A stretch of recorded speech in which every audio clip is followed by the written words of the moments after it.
बहुत सारे साधकों के मन में ये प्रश्न आता होगा कि कलयुग कौन है? क्या ये कोई दानव है जो सबको भ्रष्ट कर रहा है? ये जो प्रश्न है, ये प्रश्न युधिष्ठिर जी और नारद जी ने भी किया था। जो प्रश्न है ये एक जागृत आत्मा के अंदर से निकलती है। उसका उत्तर न केवल पौराणिक है बल्कि आज के समय से भी जुड़ा हुआ। क्या कलयुग कोई दानव है?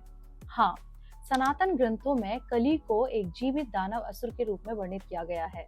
भागवत पुराण में स्कंद नंबर 1 के अनुसार जब श्री कृष्ण धरती से विदा हुए तब धर्म एक बैल के रूप में पृथ्वी पर खड़ा हुआ था और धरणी माता गाय के रूप में विलाप कर रही थी। तभी वहां एक काला भयंकर रत्नों से लदा लेकिन अधर्मी पुरुष आया जो धर्म पर हमला कर रहा। वह था कलयुग का अधिष्ठाता असुर कली।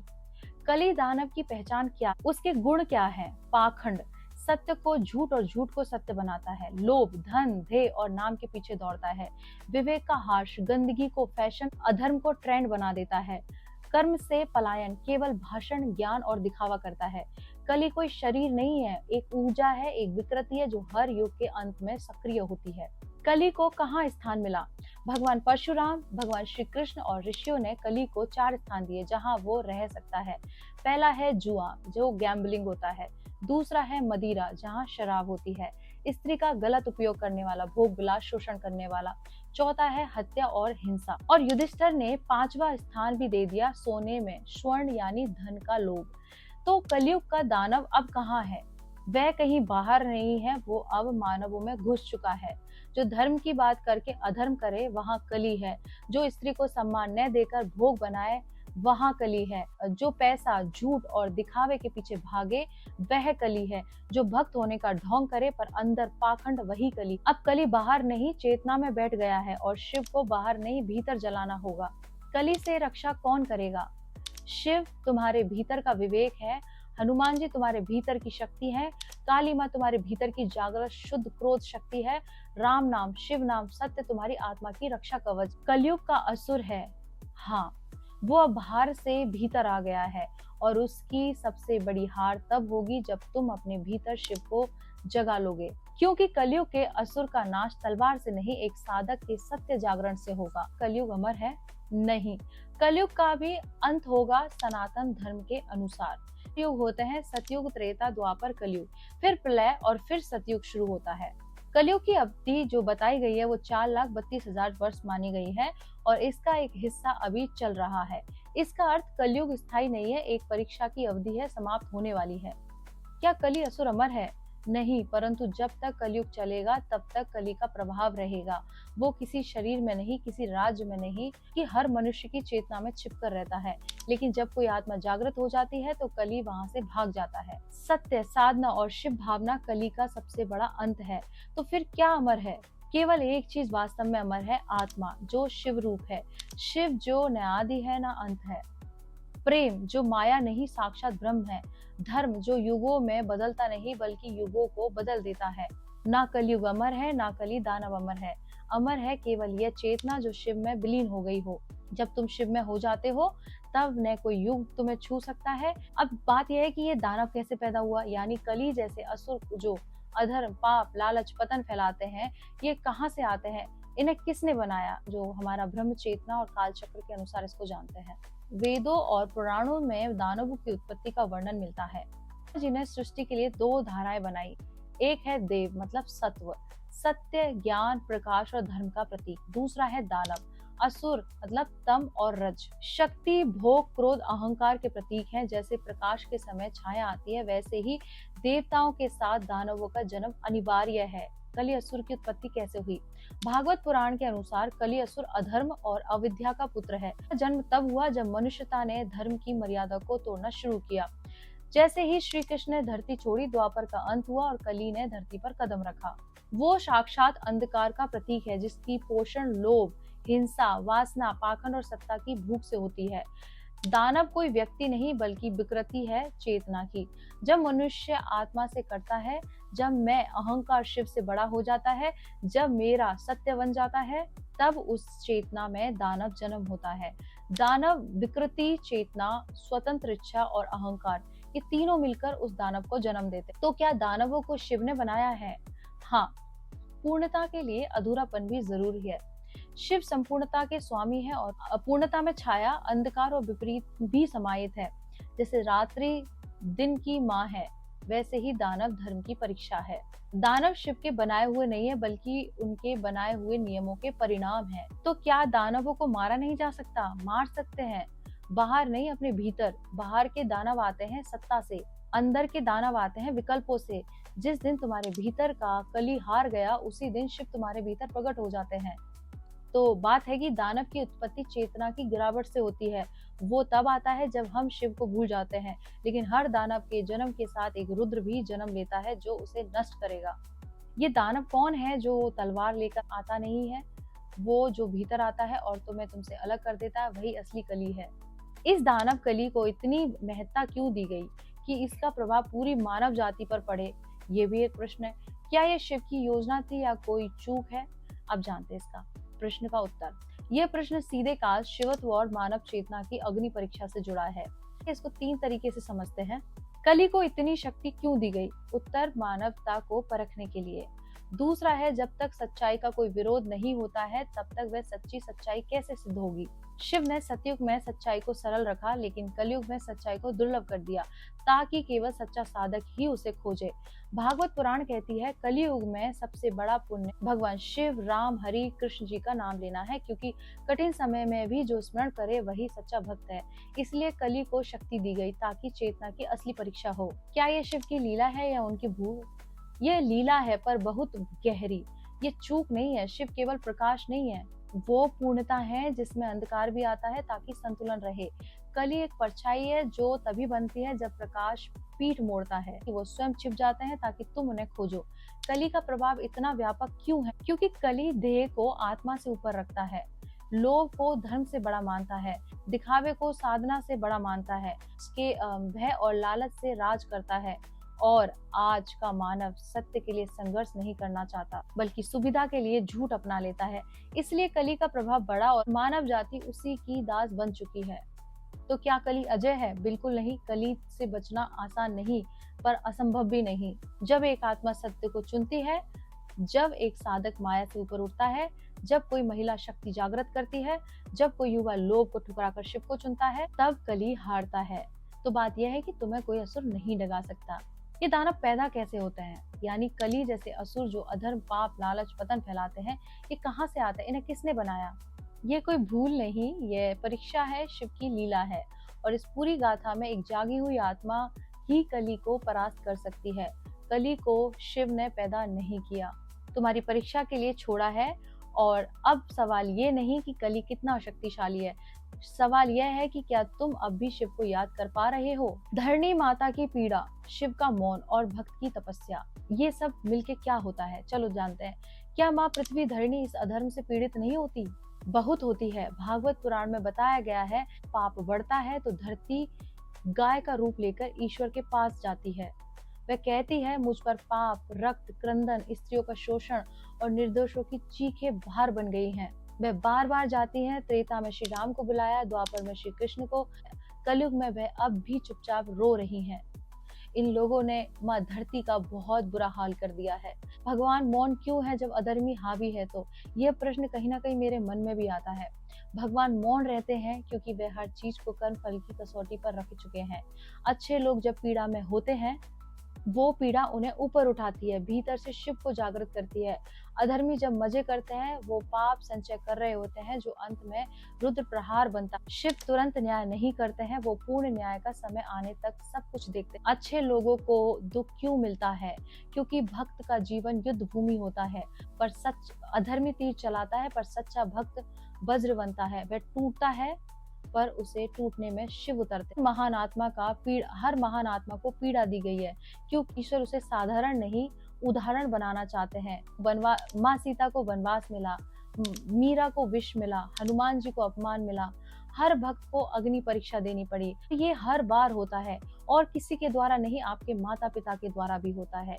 समाज तो समझता ही नहीं है क्या होती है भक्ति। फिर भी भक्त वह नहीं जो सुख में जपे, बल्कि वह जो पीड़ा में शिव को ना भूले और पीड़ा में भी शिव का मार्ग लोगों को दिखाए। तो अधर्मी क्यों बच जाते हैं? बचते नहीं है, बस उनकी बारी देर से आती है। भगवान अधर्मी को एक अवसर देते हैं, पर जब वह मर्यादा लांघता है तब वह संहार निश्चित होता है। रावण को 10 जन्मों तक शक्ति दी गई, पर अंत रुद्र ही लाए। कंस को राज सिंहासन मिला, पर अंत में चक्र चला। तो ईश्वर कहाँ है जब सच्चा व्यक्ति रोता है? तो ईश्वर हर आंसू में है, जिसे तुम दुनिया से छिपाकर बहाते हो। वो हर चोट में है, जो तुम्हारे भीतर की शक्ति को खोलती है। वो तुम्हारे मौन में बोलते हैं, क्योंकि जब तुम सबसे टूटते हो तब तुम उनसे जुड़ते हो। धरती रोती है, भगवान सुनते हैं। भक्त रोता है, शिव मौन में उतरते हैं। अधर्मी हंसते हैं, पर उनके लिए रुद्र मौन में तलवार तेज कर रहे होते हैं। शिव जब भक्त रोता है तो भगवान कहाँ होते हैं? और उत्तर में शिव की ऊर्जा बोलती है, मैं हर आंसू के भीतर छुपा हूँ। माँ धरती की क्या गलती है? गौ माता की क्या गलती है? अच्छे लोग कष्ट भोगे और दुष्ट पूरी जिंदगी हुकूमत करे, ये अन्याय क्यों? इसे ठीक कैसे करे? यह पीड़ा है एक सच्चे साधक की, जो माँ धरती की पीड़ा को अनुभव करता है। हर एक उस अच्छे इंसान की पीड़ा को अनुभव करता है जो दुख पाता है। आज संपूर्ण मानवता के अंदर से निकलनी चाहिए थी, वो कुछ ही लोगों के अंदर से ये भावना निकलती। इसमें माँ धरती की क्या गलती है? कोई गलती नहीं है। वो तो स्वयं त्याग, सहनशीलता और ममता का प्रतीक है। जैसे कि स्त्री होती है, वो भोजन देती है फिर भी भूखों को देखती है। वो जल देती है फिर भी प्यासों की चीखें सुनती है। वो गोमाता को पालती है फिर भी उसी को काटते हुए देखती। धरती माँ की गलती नहीं, बल्कि उसकी ममता का दुरुपयोग है, जो उनके नाम पर दानव बन रहे हैं। गौ माता की क्या गलती है? गौ माता स्वयं धर्म का प्रतीक है। शास्त्र कहते हैं, गांव विश्वस्य मातरः, गाय संसार की माँ है। और आज उन्हें काटा जाता है, बेच दिया जाता है, दूध निकालकर छोड़ दिया जाता है, फिर भी वह बद्दुआ नहीं देती। गलती गौ माता की नहीं, उन लोगों की है जिन्होंने मूल्य की जगह मूल्यांकन करना सीख लिया है। दुष्ट लोग सत्ता और सुख क्यों भोगते हैं? ये भी मन में प्रश्न आता है। यह संसार कर्म क्षेत्र है, न्याय का नहीं, परीक्षा का स्थान है। ईश्वर हर किसी को उसके कर्म के अनुसार समय देता है। दुष्टों की शक्ति अस्थायी होती है, लेकिन उनकी हर सांस का हिसाब तय। जब तक सज्जन मौन है, दुर्जन शासन करेगा। अधर्मी इसलिए बढ़ते हैं क्योंकि धर्मात्मा चुप है, और जब कोई एक सज्जन शिव को भीतर जगा लेता है, तब युग पलटता है। तो फिर सच्चे लोग मर क्यों जाते हैं? सच्चे लोग मरते नहीं, वो संसार के झूठ से मुक्त हो जाते हैं। दुष्ट मरते हैं बदनाम होकर, अकेले डर में। भक्त मरते हैं शिव में लीन होकर। मृत्यु सजा नहीं होती सच्चों के लिए, बल्कि एक बुलावा होती है ब्रह्मलोक का। तो इसका समाधान क्या है? कैसे ठीक करें इस अन्याय को? शिवत्व केवल एक बात कहता है, तू धरती की आवाज बन, तू गोमाता का रक्षक बन, तू वो रुद्र बन जा जो धर्म के लिए लड़े, बिना तलवार उठाए, सत्य, साहस और तपस्या के साथ। सोशल मीडिया से लेकर सत्य की बात बोलनी है, धर्म की जागरूकता फैलानी है, ज्ञान और साधना से शिव को भीतर उठाना है, मौन को छोड़कर रक्षण को जीवन बनाना है। क्योंकि अब बस भगवान को बुलाने का समय नहीं, अब उनका रूप बनने का समय है। धरती और गौ माता दोषी नहीं, हम मौन हैं इसीलिए वे पीड़ित हैं। दुष्टों की सत्ता क्षणिक है, लेकिन सज्जन की जागृति युगों को बदल देती है। बदलाव भारी नहीं, तुम्हारे जागने। जो लोग गौ माता को काटते हैं, खाते हैं, उनका क्या होगा? क्या ईश्वर स्वयं आएंगे ये अधर्म मिटाने, या उनके भक्त ही अब देवता बनेंगे? जो लोग गौ माता को काटते हैं, उनका क्या होगा? शास्त्रों में गो हत्या सबसे घोर पाप बताया गया है। गो हत्या दुतम पापम नरकम प्रतिपद्यते।